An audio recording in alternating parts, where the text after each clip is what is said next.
Welcome everybody to a JK show. Tonight we're going to continue State of the Franchise, except we're going to throw the last two shows away. We're just going to scrap them, okay? We are coming to you tonight with a tier list, and we're just going to make a tier list for the, 16, 15 teams that we have in our league? I think it's 15 now that we However lost many. the links. Yeah. However many it is, we're going to make a tier list for you guys.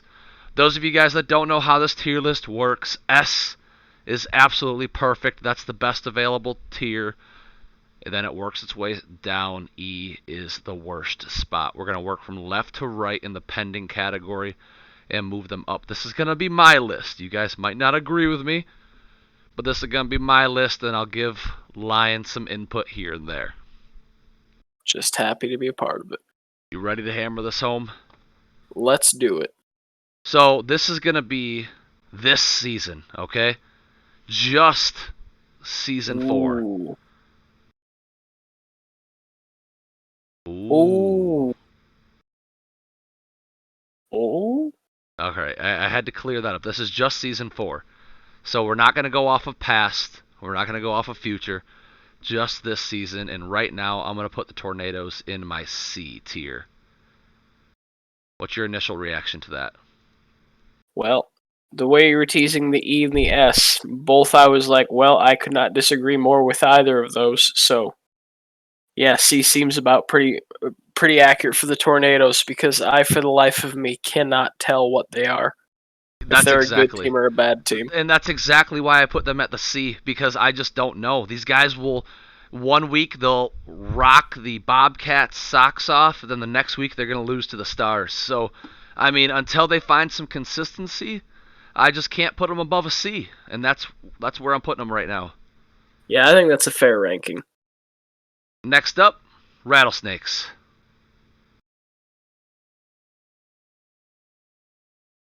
E tier. Oh. S tier. Gotcha twice, idiot. I'm putting the Rattlesnakes. Yeah, I'm putting them in the B tier. Okay, I'm gonna hear your reaction, then I'm gonna explain my thought process. Well, I would definitely say I think they're above the Tornadoes, so B is fair. I could rank them towards A just because of their hot start to the season, but I mean they've shown a lot of inconsistencies at the end of games and anti-clutch moments that I think you could say isn't A tier worthy. Yeah, so as you guys can already tell, I'm going to be pretty strict on my list here, okay? S tier are going to be teams that are like perfect, can't be much better. Like, I don't know if there will be an S tier, but we'll decide that when we come to it. The reason I'm putting the Rattlesnakes on the B tier here is because these guys are just the glorified Tornadoes. I don't know. From each game, it could be different. These guys, as you're going to see, I'll give a little bit of spoilers for Week 5, but these guys just lost some absolutely stupid games and then turned around and beat the Assassins in a rematch. So these guys are glorified Tornadoes, and because of their highs and lows, I can't put them in the A tier because I am not sure right now that this team is going to remain on the top of the standings. Right now, they're playing like they should be, and if they play well and they stay playing well, like to their potential, then these guys could be a dang near an S tier. But they're just so in. When they have a bad game, they look like a D tier, so I'm going to go B for right now. I think B is good. Next up, Stingrays. Now this is going to shock some people. Absolutely shock people. I know I just said I didn't have any S tiers, but these guys are my one S tier. We'll see as the list goes on. But the Stingrays right now in the SBF after Week 5 just look unstoppable. They are the ones that stopped the Bobcats. They're the ones that completely halted. Like, if you're going to credit anybody for the beginning of the Bobcats' downfall, it's the Stingrays. And not only did they stop the Bobcats, they just came in and outperformed them every phase of the game. Jamarius Randall's leading the league, and he's the number one vote getter for MVP right now. Randall just cannot be stopped. These Stingrays cannot be stopped. They're my S tier. I don't know how they get any better. And I don't see any signs of slowing down. What's your reaction? They had kind of a bumpy road to start the season, but they have been white hot. And I was on record saying that that Bobcats win against the Bobcats, where they'd kind of throttled them, might not be as impressive considering how poorly the Bobcats have done lately. But I really do think having a bad win and affecting a team's confidence really is a thing. So I could absolutely see that, and I agree. I don't see how they can get much better right now. So S tier seems pretty justified. Like I said, this is not going to be based off of standings, just so you guys know. Some of these records might not match where I'm ranking them because bad games happen. I'm predicting their season. I'm looking at the season they've had so far and kind of predicting where they're going to wind up. So I guess you could use this list as more of a prediction tool. But I'm just looking at their roster and the way they're playing right now and where I put them compared to other people. I mean, 2 weeks from now, this list could be completely changed. The Rattlesnakes could have completely steadied their woes, and they could be an S tier. But right now, Stingrays are my first S tier. Next up, Ballers. E tier. Easy. No disagreements there whatsoever. Now, I'll go ahead and give the Ballers the B tier. So, this is my thing for the Ballers. They look good. When I simulate games, they look good. They're winning basketball games. The reason why I have them down to a B tier is when we have a live game, these guys just don't perform. The players just look lost out there. And even when they're playing a really weak team like the Stars, it's just very underwhelming. I don't think this team has what it takes to go all the way this season, at least with how they look now. I do think they have potential to get better. Dion Richmond is slowly climbing the MVP race. I think he sits at number 3 right now. He is absolutely carrying this team. The problem is Weaver. Weaver is not playing like a superstar scorer this season, and that's what they needed. They need one superstar scorer because Richmond is just an assist machine. He assists, rebounds, blocks, steals. He does everything else but score. They need Weaver to step up, and if he can, the Ballers could be an A tier, easy. Yeah, with the Ballers, I definitely can agree with that. And I can't tell you how many times we've seen the Ballers play, and I'm like, wow, they're keeping up with the Ballers. They must be really good, and then they ended up being bad later. I feel like that's just been their theme. Yep, Ballers have got to start winning games handily with how talented they are. Next up, Stallions. I know the Tornadoes GM won't be happy to hear this, but I'm putting the Stallions right next to the Tornadoes at the C tier. The Stallions started out really rough, but what people don't really give them enough credit for is having one of the hardest schedules to start the season. You've got 2 different teams on this list. You've got the Talons, who are up next, that haven't played hardly any user games all year. Most of their games have been against AI teams. Then you got the Stallions. then you got the Stallions, who've only played user teams. And they're slowly coming back now that they're entering the AI part of their schedule. Their wins are climbing. They had a couple of huge upset wins last week over the Bobcats. I believe they beat the Assassins.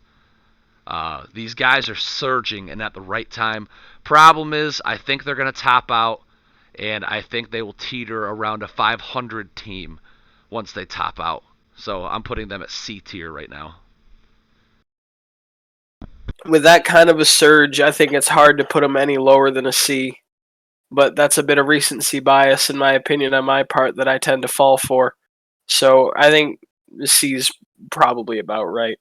Because going in, if we had started this with the first couple of weeks, I would laugh at you if you put them anything above an E. But some of these big wins, you just can't ignore it. Next up, we have the Talons. All right. All right, Charm City Talons. I mean, I don't want to be mean here, but can we put them above an E tier? No. This is why I say E tier. Okay? These guys have one win on the season against the user team. One. The rest of their 14 wins have been against AI teams, and they weren't even blowouts. Some of them, yes. Some of them they won really easily. But they had a couple of close games against AI teams where a possession here and there could have changed the result. When these guys play user teams, they get blown out. Spoiler, they just got absolutely blown out by the Stallions. So the way I'm looking at it is I look at it like this. If the Tornadoes and the Talons went up against each other, or the Stallions and the Talons went up against each other, what's your money on? The Tornadoes and Stallions pretty easily, right? So I can't put them on the same level, so that eliminates C. I don't feel comfortable putting them one level below because I feel like both games would be blowouts. So right now, you're a shooting team shooting under like 30%. So right now I have to put you E tier. What's your take? But my argument being a heavy 3 shooting team, you're gonna hit cold streaks. And you got whooped by the Stallions. There's no hiding around by that. You gotta take that one on the chin. But you got smacked by one of the most white hot teams in the league while you're shooting at your absolute worst. So that's gonna look pretty bad. So I don't think it's as bad as it looks, but I don't think we're in good shape in any way. But I think the argument to be made for D tier would be that the Talons have been known for cold and hot streaks. So And we're just in the middle of an ice cold streak. I agree with you 1,010%. If I'm looking at season potential, I rank these guys higher, maybe to a C. But we're looking at season so far, what we know, what we've seen. If you have to go off of what you've seen, yeah, E tier's fair. Yeah, that's. Maybe we'll do a different list on a different day and we'll evaluate potential. But today we're doing what I've seen, what I know, Talons E tier. Next up, Stars. Okay. All right. I swear to God, don't you dare put them in the D. Stars are going to be right next to the Talons in the E tier. So this is my take on the Stars. They're struggling. They had a GM that wasn't active. They're finally under new ownership. Some trades are going to happen. They just traded for Robin Crawford. But again, all that, we're talking potential. And this isn't potential. This is what we've seen. And what we've seen are the Stars are the only team in the SBF to lose a game to the AI. They lost to the Torture Town Megs last week. If there's one thing alone that will qualify a team for E tier, that's it. Losing to the gimmies. Losing a gimme game. So that's my argument for Stars in the E tier. If you had to make me argue that the Angeltown Stars are better than the Talons, my argument would be, yeah, the Talons haven't lost to an AI team yet, but the Angeltown Stars have more user wins than the Talons, who have not lost that gimme game. So you could just call it a really, really bad night versus a team who's been consistently bad all season. That would be my argument. I don't think it's an argument good enough to get you into D tier, but that's the best I got. No, I agree with that 100% too. I think you're making good arguments. And the reason I rank them the same as the Talons is because the Talons haven't been blown out often. Yes, they haven't won any games against user teams besides I think one or two. But they also don't get blown out by the user teams that they do play. Yeah, they're usually good games. The Stars, on the other hand, yes, they have more wins against user teams, but when they don't win, it's an absolute 40 to 50 point blowout every time. Yeah, like starters are coming out halfway through the third, white flag is raised. Yeah, and for that reason, E tier. Yep. Next up, Assassins. All right, a little bias here. This is my team. E I'm tier. going to rate them fairly. Rake them fairly. I look at the E tier. Do I think I'm on the same level as the Talons and Stars? Maybe worse. I laugh at that and I immediately go above it. I look at Tornado Stallions. Okay, I'm better than them. Ballers Rattlesnakes. I just split a 50-50 series with the Snakes. The Ballers I've beaten on the season. So I look at it and I think the Assassins are A tier, and this is why. Yes, I split with the Snakes, but we just talked about this with the Snakes. If the Snakes can figure out some kind of consistency, they would be higher than the Assassins possibly into an S tier. So I'm ranking the Snakes lower because of their inconsistency. The Assassins haven't lost any gimme games. They don't lose to like bad teams. The worst team they've lost to were the white hot Stallions. We just talked about it. The Stallions have been beating everybody. I don't think the Assassins are in the S tier because they're not dominating anybody. The Stingrays are dominating games. The Assassins, they're not. They're just winning a lot. They have the most wins in the league right now, and I don't see any signs of them slowing down. They just moved Garrison Fleming to the bench after their close win against the Rattlesnakes. Moved Dante Martin to the starting lineup, and then they turned around and lost to the Rattlesnakes. So I think they have some lineup adjustments that might have to be made. But I'm putting them at A tier because I think their like floor is still top 3 team in the league. Yeah, and I think going with the description that we had in the or that we decided for the S tier of being there's very little room for improvement, like they're at like max as good as you can get. I think there's definitely room for improvement on the for the Assassins, even though I don't think they're going to be the underdog in very many matchups.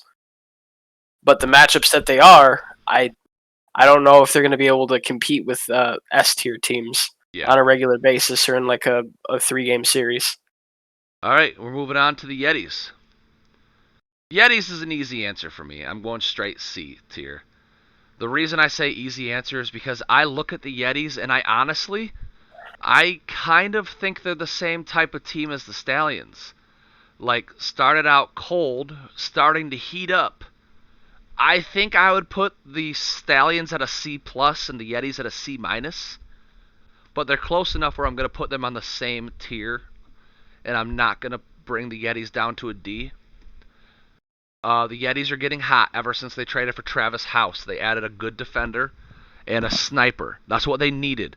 They needed somebody to stretch the floor a little bit, but what they really, really needed was that defense that Travis brings. And that was a clutch trade. Ever since that trade, these Yetis, I think they've lost 2 games. I think they're like 8-2. I could be horribly wrong. We'll go ahead and we can watch those weekly recaps coming up Saturday morning. But bottom line is, since that trade, they're way above 500, and I expect them to continue to rise. So what do you think? See, it's really hard for me to tell because it's the same thing with the Stallions that it's hard to see. They could easily bottom out and end this hot streak that they're on, but it's also hard to tell where their ceiling is. And because like this rise isn't as meteoric as the Stallions, I have a hard time saying that they're going to be able to top out higher than the Stallions. Agreed. Next up, Guardians. Dion Hill. This is a tough one. This is a very tough one. I'm thinking A or B, just so you guys know where my head is at. A or B, and I think I'm leaning more towards A. And this is why. Ooh. The Rip City Guardians have had an easy schedule so far, and so it's hard for me to predict. Right now, they've played quite a few user AI games, and the user games that they do play have been against really tough competition.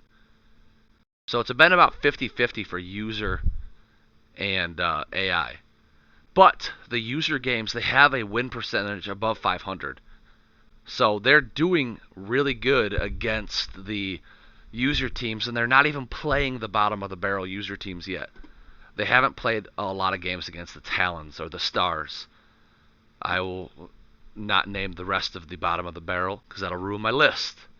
That is true. But Deion Hill, Chris Myers, Brandon Shipley. We always talked about it. If Brandon Shipley could take off as a scorer, he could be a superstar in this league. And this season, he's doing it. He's averaging over 20 points per game. Deion Hill is an absolute stud. And I put these guys as an A tier because I think as they find more chemistry, they're going to continue to get better and better. And the one thing that they have shown, unlike the Snakes and Ballers, is consistency. The only reason they lose games is because a player gets a little cold, and the losses that the Guardians do have are close losses. They don't get blown out. They don't have the occasional 20-point loss like the Rattlesnakes or the Ballers do. That's why I put the Guardians above them. Now, that could be where I'm wrong with this list, but that's where I'm at right now at the end of week 5. This is what I have. What is your take? Well, you kind of touched on it. The beginning of their schedule was really soft, and it was kind of hard to tell where they're going to be. And with the players getting cold being part of their losses, I think rang very true when we saw their game against the Polar Bears that premiered on Wednesday. Yeah, and during that game, we saw Deion Hill have kind of a really rough start to the beginning of the game, and the Polar Bears kept it really close for a while.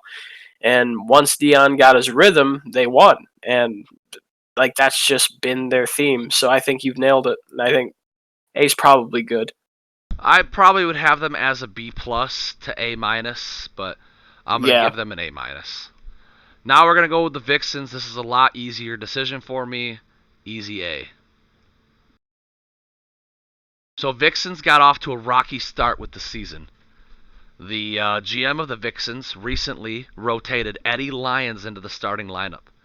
And since Eddie Lyons has come in and added some shooting to the starting lineup, and now Conley is adding just some crazy points off the bench, this team has been clicking. Yeah, they lost one early to the Assassins, but then they turned around and beat the Assassins. So, in my A tier rankings, Assassins are like A plus, almost S. I think the Assassins would have been S before the trade of Crawford, before Travis House, before all the trades. Guardians A minus, Vixens are A. I think they're just behind the Assassins. They're like one trade away. Their team doesn't quite gel together right now to be the perfect team. I don't know who I would move if I was the Vixens GM, but they're one trade away from completing the puzzle and having the perfect team, and it could be easy S tier. I just don't know what that trade would be. Yeah, we've been over this before on we don't know what that kind of move is that would put them over the edge, but I think pretty much even since the beginning of the draft, or the end of the draft, people have been looking at the Vixens and said, man, this team could be the top dog. Yep. Coming out of the draft, we thought they were going to be the top dog. Next up, Polar Bears. So I'm teetering between a D and a C. Like I'd like a D plus or a C minus here. And it's crazy to think that a team with 8 first-round draft picks are on par with the Tornadoes, Stallions, and Yetis, which is why I'm going to go ahead and move them down to the D tier. Now it's weird, and the Polar Bears could prove me wrong as well. Michael Self and Dylan Webb by themselves have still been winning games.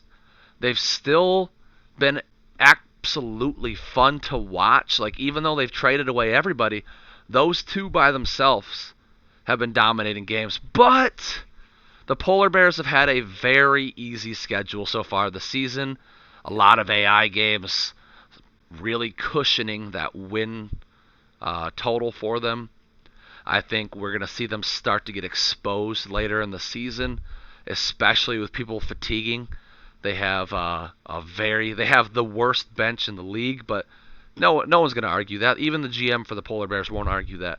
Their bench is soft, and they know it. But that's what happens when you trade away everybody for a first-round pick. If this was a future, like the future of the Polar Bears tier, they'd be in the S tier. They have the brightest future of anybody left. Oh, definitely. They're still winning games with 8 first rounders coming up. Yeah, that's the definition of an S tier. But I'm looking at it for this season. I think right now they're rolling on a high note. They've got some heat because they've played a lot of AI teams. Once they start to play those user teams more often and the heat fades away, Webb hits a cold streak or Michael Self stops dominating, I think this team could be worse than the Talons. Well, unnecessary, but I would touch on the point that Chief Sika made in his newsroom after the premier game between the Polar Bears and Guardians of this team. I lost my train of thought. Chief Sika's newsroom. Oh, there's the lack of depth. That's what I don't know how I had a brain fart on that. Yeah, he pointed that out, that it's going to be critical down the stretch of the season, and if you are ranking it on this season, having no depth is definitely going to keep you below the C tier unless you're winning a bunch of games. Yeah, now I mean, if they start to get a little more user games under their belt and Webb and Self continue to win, I'll gladly move them up to that C tier. But right now, I'm just marking them down because of the AI games. Next up, Chupacabras. The Chupacabras are going to surprise people. You might think that they should be D or C based off their wins. But I'm going B, and this is why. There's no questioning that the Chupacabras have probably one of the most talented rosters in the entire SBF. Based on the way they're playing, they deserve to be a C. So, I mean, I just can't put them at the same level as the Tornadoes, Stallions, and Yetis. The Chupacabras are very consistent. Yes, they haven't translated to wins, but they never get blown out. Every week they're competing hard.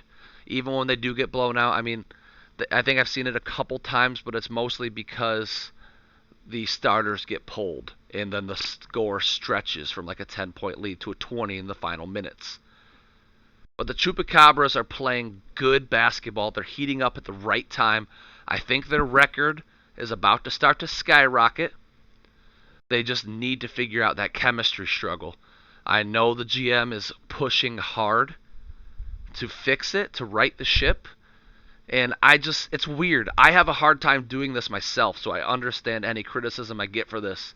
It's hard to rank a team towards the bottom 5 of the SBF in standings as a B tier, but I have to just because of how talented they are and how good they look in each and every game. Yeah, I mean, the inconsistency is undeniable. We saw the Talons beat them a couple of weeks ago, and we've seen them perform at high levels against good teams. So it really is a crapshoot where you could rank them, but I think that's fair to say that they're just above the Tornadoes, Stallions, and Yetis. Yeah, like you said, the Talons beat them, and that was like the last good game the Talons had played, and they were shooting like hot. They got really hot, and that's been about the story of the Chupacabras season, is every team that plays the Chupacabras seem to just have their best game of the year. Every time.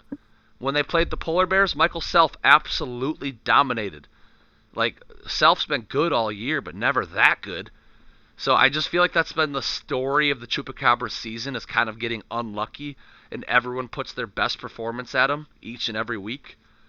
And that's why I'm ranking them higher than their record shows. Next up, Bobcats. 2 weeks ago, they were an easy S tier. Last week, maybe could make an argument for A tier. But I'm sorry, Classic City. You went from first to third. Bobcats, I'm putting them in my B tier, and I wouldn't be surprised to see them fall to C next week if we do another tier. We'll see how you guys like this list. Right now, the Bobcats are still playing very good defensive basketball ever since trading for Yuri Kasparov. Like, I thought that was going to be a really good trade, but for some reason that just threw everything off and out of whack, and now they're not playing well anymore. I think the Yeah, Bobcats still have the potential to be one of the best teams in the league. I just don't know if they're going to hit it anymore. That's why I'm going to put them at B. I think they are a reverse Stallions, where they are, because in my opinion the Stallions are a lower tier team who are playing lights out, and I think that the Bobcats are a higher tier team that are just playing atrocious. And I think if you look at their last few games, you might last few weeks, I mean, and you look at some of the low points, you'd be like, I don't know if I can call this team better than the Tornadoes, Yetis, or Stallions. Agreed. And we're going to move on to our last team, the Sun City Pirates. Easy decision for me to put them at D tier. And this is why. This team has had a couple of big wins this year, but more times than not they're having big losses. They're above the Talons and Stars because they've had more like big time wins. Like the Talons' biggest win of the season would probably be the Chupacabras, who have been Yep. playing terrible basketball. The Stars, I don't know if they've had a big upset win. The Pirates, they've beaten the Assassins. I believe they beat the Stingrays. Like they've beat a couple of really good teams, and then they'll turn around and lose to like the Stars or the Polar Bears. So the Pirates are D tier for me because I don't like how they're playing basketball right now. They look dysfunctional, but I love their team. Julius Carter Jr., Jason Towns, Rod Roberts as the big three. Maggette at the 2 position is just playing great offensive basketball. I love their team build. They're just not playing well together right now, and that's why I put them at D tier. Yeah, I still think that they're a superstar piece away from being like in that A or S conversation. But like the team that they've built so far, like a lot of their pieces, like Maggette and Carter Jr., have always just had these stories behind them with the Stallions, their former team, of just underperforming, and we're being like us being like, man, if we could just put them somewhere else, we think that they have this talent. Maybe if we put them in a different scheme with a different play style, and now they have that opportunity, and I genuinely believe that they can be a lot better than they used to be. But I don't know if that makes them a contender or not. I love the story of the Pirates. This is the 4 best players on their starting lineup: Julius Carter Jr., Leslie Maggette, Jason Towns, and Rod Roberts. Those are 4 players that we've all always wished would get a Yes, different chance somewhere else. But, I mean, to be fair, Julius Carter Jr. played fantastic basketball last year with the Stingrays. that is Jason true. Towns played great for the Talons. But yeah, this is our list. As you can see, we have the Stingrays at the top, followed by the Assassins, Guardians, and Vixens. Then we got the B tier. These are the teams that are easily a good showing away from A tier and a couple of great showings from S. We got the Rattlesnakes, Ballers, Chupacabras, and Bobcats. The C tier, those are the teams that we just can't really figure out. We don't know if they belong to be in the bottom half or the top half. Tornadoes, Stallions, Yetis. D tier, these are the teams that are really struggling. Definitely one step away from being C or higher, but right now they're just struggling. Polar Bears and Pirates, and then your E tier. These are the jokes of the league. I mean, obviously they have talent, so they could turn it around. I mean, the Stars could. The Stars couldn't. The Talons could turn things around at any point if they get hot with their shooting. But your E tier are the Talons and Stars. Let us know what you guys think about the list. We're going to try to roll out more lists like this. Hopefully you guys liked it. Remember to leave a comment or the like. Hit the subscribe button to the YouTube channel so you guys can get notifications anytime I put stuff out. Hopefully you guys enjoyed it. I'll see you guys around.